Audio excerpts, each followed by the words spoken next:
ನಮಸ್ತೆ ವೀಕ್ಷಕರೇ, ನಾನು ನಿಮ್ಮ ಅಜಯ್ ಕುಮಾರ್. ಭೀಷ್ಮ ನ್ಯೂಸ್ ಕನ್ನಡ ಸ್ಪೆಷಲ್ಗೆ ಸ್ವಾಗತ. ಇಂದು ನಾವು ಕರ್ನಾಟಕ ರಾಜ್ಯ ಸರ್ಕಾರದ ರೆವಿನ್ಯೂ ಇಲಾಖೆಯಲ್ಲಿ ಕಾರ್ಯನಿರ್ವಹಿಸತಕ್ಕಂಥ ತಹಸೀಲ್ದಾರ್ ಸರ್ ಹಾಗೂ VA ಸರ್ ಹಾಗೂ RI ಸರ್ ಬಗ್ಗೆ ಒಂದು ಮಾಡಿರ್ತಕ್ಕಂಥ ಘನ ಕಾರ್ಯದ ಬಗ್ಗೆ ಇವತ್ತು ನಾವು ವಿಶೇಷ ಸಂಚಿಕೆಯಲ್ಲಿ ಹೇಳಲು ಇಷ್ಟಪಡ್ತಿದ್ದೀವಿ. ಏನಪ್ಪಾ ಅಂತಂದ್ರೆ, ಬದುಕಿದ್ದಾಗಲೇ ಮರಣ ಪ್ರಮಾಣ ಪತ್ರವನ್ನ ಈ ಅಧಿಕಾರಿಗಳು ನೀಡ್ತಾರೆ. ಎಷ್ಟೊಂದು ನಿರ್ಲಕ್ಷ್ಯ! ಒಬ್ಬ ಮನುಷ್ಯ ಬದುಕಿದ್ದಾಗಲೇ ಮರಣ ಪ್ರಮಾಣ ಪತ್ರವನ್ನ ಕೊಡ್ತಾರೆ ಅಂತಂದ್ರೆ ಈ ಎಷ್ಟರ ಮಟ್ಟಿಗೆ ಇಲಾಖೆ ಕಾರ್ಯನಿರ್ವಹಿಸ್ತಾ ಇರ್ಬೋದು ಅನ್ನೋದನ್ನ ನಾವು ಮನಗಾಣಬೇಕು. ಯಾಕಂತಂದ್ರೆ ಒಬ್ಬ ಮನುಷ್ಯ ಬದುಕಿದ್ದಾಗಲೇ ಡೆತ್ ಸರ್ಟಿಫಿಕೇಟ್ ಅನ್ನ ನೀಡ್ತಾರೆ ಅಂದ್ರೆ ಎಷ್ಟೊಂದು ವಿಪರ್ಯಾಸ! ಇದು ನಡೆದಿರುವುದು ಬೇರೆಲ್ಲೂ ಅಲ್ಲ, ಇದು ನಮ್ಮ ಹೊಸದುರ್ಗದ ತಹಸೀಲ್ದಾರ್ ಅವರು ನೀಡಿರುವಂತ ಈ ಘಟನೆ. ತಹಸೀಲ್ದಾರ್ ಹತ್ರ ಈ ಮನವಿಯನ್ನು ನೀಡಿದ್ದಾರೆ.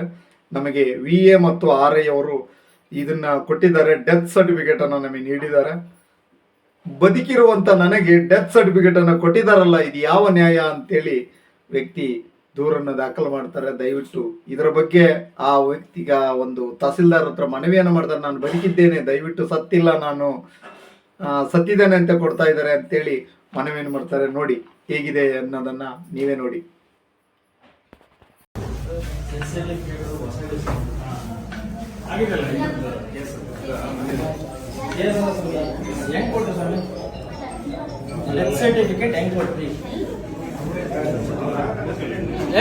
ಗಲಾಟೆ ಮಾಡ್ಬಿಡ್ರಿ ಕಣ, ಯಾರು ಡೆತ್ ಸರ್ಟಿಫಿಕೇಟ್ ಹೆಂಗ್ ಕೊಟ್ರಿ?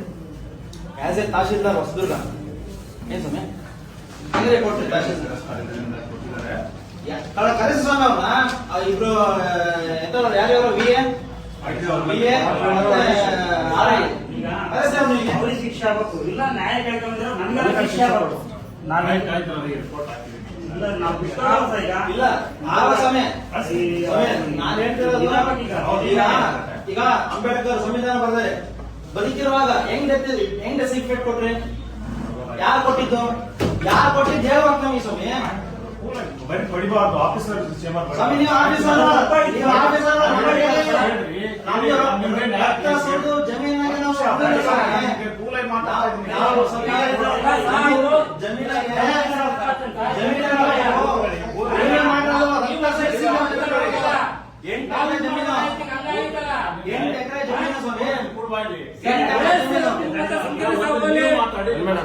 ಅಲ್ಲ 8 ಎಕರೆ ಜಮೀನು 1,60,00,000 ಮಾರಿದ್ದಾರೆ.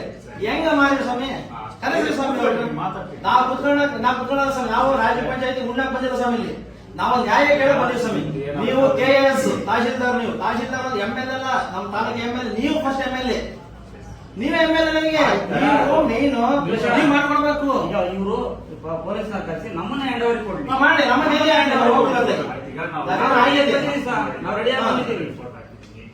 ಇವ್ರದ್ದೇನಿದೆ ಅದು ಯಥಾ ಪ್ರಕಾರ ಅಲ್ಲ ಸ್ವಾಮಿ, ಹೆಂಗ್ ಕೊಟ್ರಿ? ನೆಕ್ಸ್ಟ್ ಯಾರು ಜವಾಬ್ದಾರಿ? ಕಳಿಸಿ ಸ್ವಾಮಿ. ಅವ್ರು ಯಾರು ನೋಡ್ಬೇಕು ನಾವು ಸ್ವಾಮಿ. ಟ್ರಾನ್ಸ್ಫರ್ ಬಿಡೋದು ಮಾಡಿರೋ ಅವರು ಪೊಲೀಸ್ ಸ್ಟೇಷನ್ ಕಂಪ್ಲೇಂಟ್ ಕೊಡಲ್ಲ, ಡೈರೆಕ್ಟ್ ನ್ಯಾಯಾಲಯಕ್ಕೆ ಹೋದ್ರೆ P2P ಕೇಸ್ ಆಗುತ್ತದು. ಪ್ರಶ್ನೆ ಯಾರು ಕೊಡ್ಬೇಕು ಸರ್? ಪ್ರಶ್ನೆ ಯಾರು ಕೊಡ್ಬೇಕು? ಅವರು ಹೇಳ್ಕೊಂಡು ಹೊರಡ್ತಾರೆ, ಮಾಡ್ಸಿರೋರು ಹೇಳ್ಕೊಂಡು ಹೊರಡ್ತಾರೆ. ಬೆಂಕಿ ಕೊಡ್ತೀನಿ ಹಂಗೆ ಹಿಂಗೆ ಅಂತ ಹೊರಡ್ತಾರೆ. ಯಾರು ಮಾಡ್ಸಿರೋರು ಆಮೇಲೆ ಏನ್ ಕೇಳೋಣ ಸರ್? ಆಮೇಲೆ ಏನ್ ಕೇಳೋಣ? ಏನಾರ ಅನಾಹುತ ಆದ್ಮೇಲೆ ಏನ್ ಕೇಳೋಣ? ಇದೆಲ್ಲ ಕೈ ಮೇಲೆ ಯಾರು ಜವಾಬ್ದಾರಿ? 1,80,00,000 ದುಡ್ಡು. ಅದೆಷ್ಟು ಲಕ್ಷ ಲಂಚ ಬೇಕು ಕೇಳಿ ನಾವು ಕೊಡ್ತೀವಿ ಅಂತಾಗೆ. ಯಾರು ಕೊಡ್ಬೇಕು ಕೇಳಿ ನಾವು ಕೊಡ್ತೀವಿ ಸ್ವಾಮಿ. ನಾವ್ ಯಾಕೆ ಬಂದಿದ್ದೀವಿ ಹೇಳ್ರಿ ಬಗ್ಗೆ? ಆಯ್ತು, ಅವ್ರು ನ್ಯಾಯ ಕೊಡಿಸ್ತೀವಿ, ಏನ್ ಸಮಸ್ಯೆ ಇಲ್ಲ. ಹಿಂದಿದ್ದೇನಿದೆ ವಜಾ ಮಾಡಿ ಇದು ಮಾಡಿ. ಎಲ್ಲ ರಾಜೀಸಂಧಾನ ಮಾಡಕ್ ಓಡಾಡ್ತಾರೆ ಸರ್. ಪೊಲೀಸ್ ಸರ್ಕಲ್ ಎಲ್ಲ ಸಹಿತ ರಾಜೀಸಂಧಾನ ಮಾಡಕ್ ಓಡಾಡ್ತಾರೆ. ಏನ್ ತಪ್ಪು ಮಾಡಿದಾನೆ ಅವ್ರ ಮೇಲೆ ಕಂಪ್ಲೇಂಟ್ ಮಾಡಬೇಕು, ಸಸ್ಪೆಂಡ್ ಆಗಬೇಕು. ಒಬ್ರು ತಹಶೀಲ್ದಾರ್, ಒಬ್ರು VA, ಒಬ್ಬ RI, 3 ಜನ ಸ್ವಾಮಿ. ನೀವು ಸೈನ್ ಹಾಕಿದ್ರೆ ಡೆತ್ ಸರ್ಟಿಫಿಕೇಟ್ ಹೆಂಗ್ ಸ್ವಾಮಿ ಆಗುತ್ತೆ? ಉಪ ತಹಶೀಲ್ದಾರ್ ಅವರು ಇದರಿಂದ ಮಾಡಿರ್ತಾರೆ. ಬಟ್ ಅವರು ನಾನು ಹಿಂದೆ VA ತಪ್ಪು ಮಾಡಿದ್ರೆ ಅವ್ರ ಮೇಲೆ ಆಕ್ಷನ್ಗೆ ಈಗ ಸುಮ್ಮನೆ ನೀವು ಪ್ರಭಾರಿ ಮೇಲೆ ಬಂದು ಪೋಸ್ಟಿಂಗ್ ಬಂದು ಇದಾದ್ರೆ ಬಿಡ್ರಿ ಅನ್ನೋದಾಯ್ತು. ನಮ್ಮ ಎಲ್ಲರೂ ಹೇಳ್ತಿದ್ದಾರೆ ರುದ್ರಣ್ಣ, ಎಲ್ಲರೂ ಶಾಮೀಲಾಗಿದ್ದಾರೆ. ಹಾ. ಎಲ್ಲರೂ ಶಾಮೀಲಾಗಿರೋದು ಇಲ್ಲಿ ದೊಡ್ಡ ಒಂದು ಅಘೋರ ಘಟನೆ ನಡೆದಿದೆ. ಸ್ವಾಮಿ, ನೀವು ನಮ್ಮ ತಾಲೂಕು ಆಫೀಸ್ಗೆ ಹೊಸಬ್ರು ತಹಶೀಲ್ದಾರರು, ನಾನ್ ಹಳೆ ಜವಾನ. ಇದಕ್ಕೆ ತಾಲೂಕು ಆಫೀಸ್ಗೆ ನಾನ್ ಹಳೆ ಜವಾನ, ನೀವು ಹೊಸ ತಹಶೀಲ್ದಾರರು. ನೀವು ಇಲ್ಲಿಗೆ ನಮ್ಮ ಅಜ್ಜನ ಕಾಲದಿಂದ ನಾವು ಸಣ್ಣ ಹುಡುಗನ ನೋಡಿದ್ದೀವಿ, ಏನೇನಾಗುತ್ತೆ ಅಂತ ಪ್ರತಿಭಟನೆಗೆ ಕೂತ್ಕೊಳ್ಳೋಣ ಅಂತ ಬಂದಿದ್ದೀವಿ. ಸ್ವಾಮಿ, ತಾಲೂಕು ಆಫೀಸ್ ಬಾಗಿಲು ಹಾಕ್ಸ್ತೀವಿ, ಅದು ಬೇರೆ ಪ್ರಶ್ನೆ. ನಾವು ನಿಮಗೆ ಒಳ್ಳೆತನ, ನಮ್ಗೆ ನಿಮ್ ಒಳ್ಳೆತನ ನಿಮ್ಗೆ ಇಷ್ಟ ಆಗೈತೆ, ಅದಕ್ಕೋಸ್ಕರ ನಾವು ಬಂದಿದ್ದೀವಿ. ತಿಮ್ಮಣ್ಣ ಸರ್ ಇದ್ರಿದ್ರು 2 ವರ್ಷ, ಅವ್ರು ಹೆಂಗಿದ್ರು ಅಂತ ನಮಗೆ ಗೊತ್ತೈತೆ. ನೀವು ಹಂಗೆ ಇರ್ಬೇಕು ಅಂತ ನಾನು ಕೇಳ್ಕೊಂತಿರೋದು. ಖಂಡಿತವಾಗಿ ನಾನು ಮಾಡಿದ್ದೀನಿ, ಆಕ್ಷನ್ ಮಾಡಿದ್ದೀನಿ, ಕಳಿಸಿದ್ದೀನಿ. ಇದು ನಮ್ಮ MLA ಸಾಹೇಬ್ರಿಗೆ ಗೊತ್ತಿಲ್ಲ, ಗೊತ್ತಿದ್ರೆ ಎಷ್ಟು ದಿನ ಆಗ್ತದೆ ಪ್ರಸ್ತುತ ಆಗಕ್ಕೆ? ಅಲ್ಲ, ಈಗ ರಿಪೋರ್ಟ್ ಆಫ್ VA ಮೇಲೆ ಹೋಗಿದ್ವಿ, VRI ಯಾರು ಪಾಸ್ ಮಾಡಿದ್ರು ಅವ್ರ ಮೇಲೆ ಹೋಗಿದೆ. ಈಗ ಇವ್ರದ್ದು ಏನಿದೆ ಅಲ್ಲ, ಅದನ್ನ ನಾವು 8 ಸಾವಿರ ಕಳಿಸಿದ್ವಿ. 1 or 2 days ಅಲ್ಲಿ ಆಗುತ್ತೆ. ಬಟ್ ಅದು ಕೋರ್ಟ್ ಅಲ್ಲಿ ಒಂದು ಇದನ್ನ ತಂದಿದ್ದಾರೆ, ಟೆಂಪರರಿ ಇಂಜೆಕ್ಷನ್ ಅಂತ ಹೇಳಿ ಬಂದಿದೆ. ಅಂದ್ರೆ ಅವ್ರು ಯಾರು ಖಾತೆ ಮಾಡಿಸ್ಕೊಂಡಿದ್ದಾರೆ, ಫರ್ದರ್ ಟ್ರಾನ್ಸಾಕ್ಷನ್ ಆಗಬಾರ್ದು ಅನ್ನೋದಕ್ಕೆ ಜಮೀನಿನ ಬಿಟ್ಟಾಗ ಸ್ವಾಮಿ, ಇದು ಡೆತ್ ಸರ್ಟಿಫಿಕೇಟ್ ಹೆಂಗ್ರಿ ಮಾಡ್ತಾರೆ?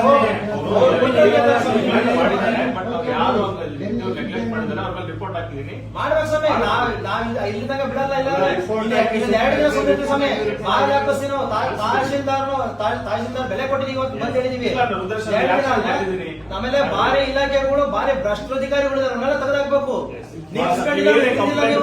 ನೀವು ತಿಂದಿಲ್ಲ ದುಡ್ಡ, ನನಗೆ ಗೊತ್ತೈತೆ ನೀವ್ ಯಾರು ಅಂತ ಸ್ವಾಮಿ. ನೀವ್ ಯಾರು ಅಂತ ನಿಮ್ಗೆ ಚೆನ್ನಾಗ್ ಗೊತ್ತು.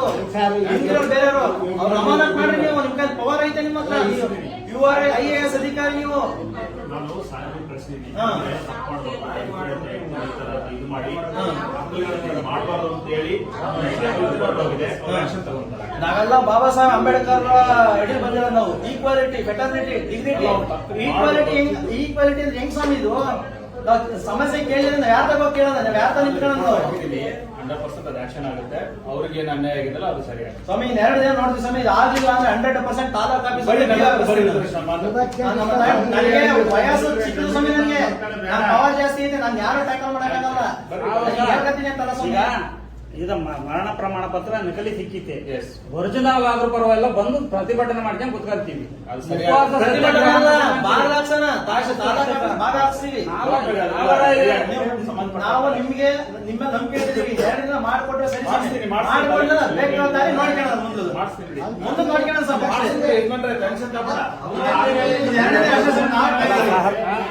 11 ಮುದುಕು ಹಿಂಗ್ ಮಾಡಿದ್ರೆ ಹೆಂಗೆ ಸರ್?